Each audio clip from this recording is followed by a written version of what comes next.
Alright guys, welcome back to the second part of this topic, basic sentence structure.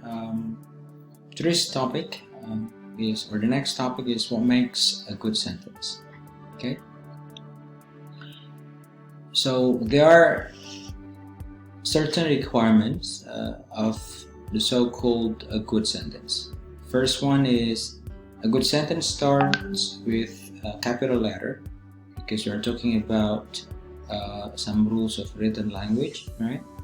So you have to start your sentence with a capital letter, and then it ends with some question mark, with some punctuation mark, a period, a question mark, or an exclamation point, depending on the kind of message you are writing. And then a subject has to be stated only once. Okay, and so you cannot have double subject, something like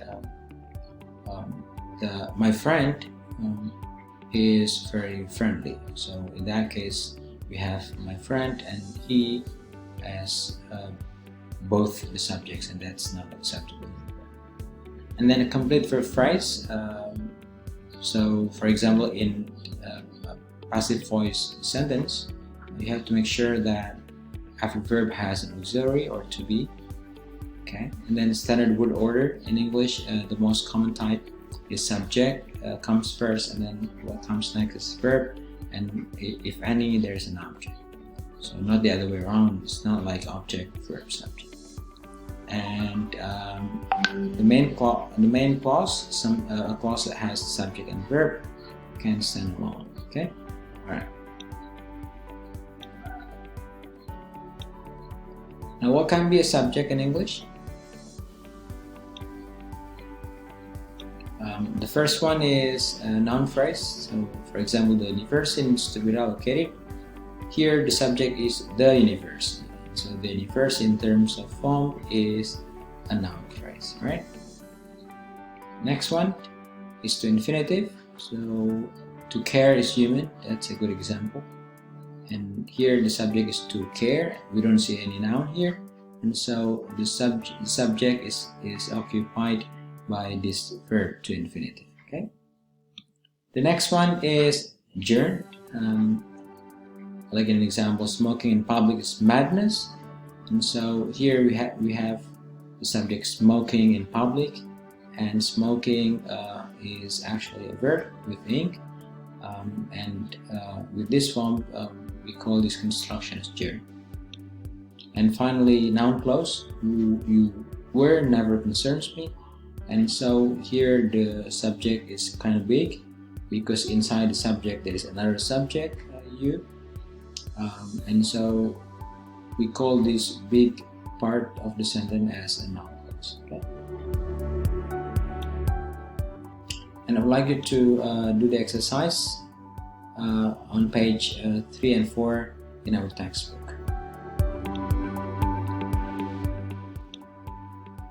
The next one is, this question is English word order always subject verb object? That's an interesting question to ask. The answer is no. So English word order is not always subject verb object. In some cases, some different word orders may be used. One, in direct questions, especially in British accent or British dialect. For example, have you a motorcycle? In the American dialect, you have to say, do you have a motorcycle? So in this case, this is the verb and this is the subject. Right? So verb, subject, and object. Then coordinate tags. Everybody loves grammar, and so do I. So this is the standard word order: subject, verb, and object. But after and we have a different word order, so do I. So this verb and this subject, so verb subject. So in this particular construction, you have to invert the position of the verb for the position of the subject. Next one, emphasis. For example, never have I seen such a good-looking lecturer in my whole life. Okay, most of you may not agree with this statement, but this is a fact that you have to accept. But what is interesting here, never have I. So this is the verb and this is subject, and so verb comes before subject, which is quite contrary to subject verb object order. Okay. And last one, when if is omitted, had I the money I would buy you a house. So this is the verb and this is subject, so verb comes before subject, and this is okay only when if is omitted. So this rather stylistic image. Okay, so that's how we see instances where the word order in English is not subject verb object but rather verb subject. Okay, alright, let's move on. Please do exercise 3 on page 5. Okay, up next I would like you to take a look at this construction. They want to feel cool. That's good. They wanna live happily. Okay. Sometimes we want to use or to construct a somewhat longer sentence. So, for example, combining 1 and 2.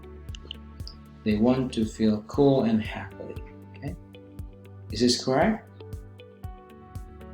So somehow when we combine, when we merge these two sentences 1 and 2, there is some rule that prescribes some sort of parallelism, that if you want to combine two things, make sure these two things are equal in nature, in meaning. Okay, so 3 is rather problematic. Number 4, I want to go to Bandung and spending a week in Lembang. So it sounds okay, but here's the problem. I want to go to Bandung, go and spending. So we have two different forms, right? Go and spending, even though both are verbs, which are okay in this case, but it's not parallel, right? So there's a problem of parallelism here. And then next is we plan to visit Mecca in Europe. The sentence sounds good. We have subject, verb. The verb agrees with subject in terms of number, right? So it's not like we plans, for example, which is not grammatically okay. So we have we planned, which is perfectly acceptable. We plan to visit Mecca in Europe. So this is the problem. So when we combine Mecca in Europe, we are combining two geographical areas which are not parallel. Mecca is a city, while Europe is a continent. So in order to correct this sentence, you have to say we plan to visit Mecca and Paris, for example, or we plan to visit Asia and Europe. Okay. So parallel structures. So I would like you to do the exercise 4, page 6. Okay, in our textbook. Up next is this strategy of how to create longer sentences. So if you have a short sentence like he went to his hometown, that's very short, quite straightforward. You may want to add some information at the beginning. Last week he went to his hometown, so you add some information about time. Or you can add something like this: wanting to meet his parents, he went to his hometown. So there is this information about purpose, right? So basically what this strategy is saying, if you want to make a longer sentence, you can add some information at the beginning of the sentence. Okay. Next, expand the subject.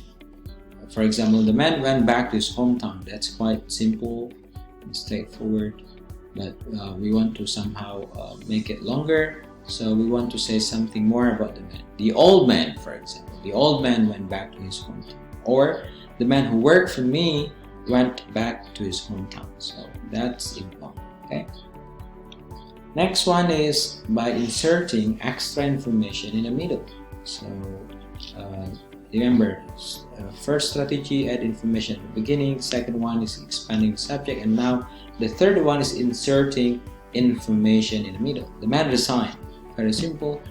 The man in my office named Vicky resigned. The man wanting to start a business design. So we add some information about name, purpose, right, in the middle of the sentence. Making long sentences, expand the verb. The man designed. So that's quite simple. You can add some auxiliaries. The man has already designed, or the man has just signed. If you want to make even longer sentences, you can expand the object. The man sold his laptop. Maybe you want to add some more information about laptop. The man sold his old Toshiba laptop. Right? And finally, you can also make long sentences by adding information at the end. So this is the contrast to the first strategy. The man sold his laptop just now. We can somehow expand that sentence into the man sold his laptop as he needed extra money. Alright, I would like you to see all these sentences from 1 to 7, and you decide which one are standard, okay, based on the criteria we've talked about. Let me know if you have any questions or concerns. Just drop me a message in our WhatsApp group or Google Plus, okay? And finally, our souvenir or homework assignment, I would like you to write a paragraph, just a paragraph, okay?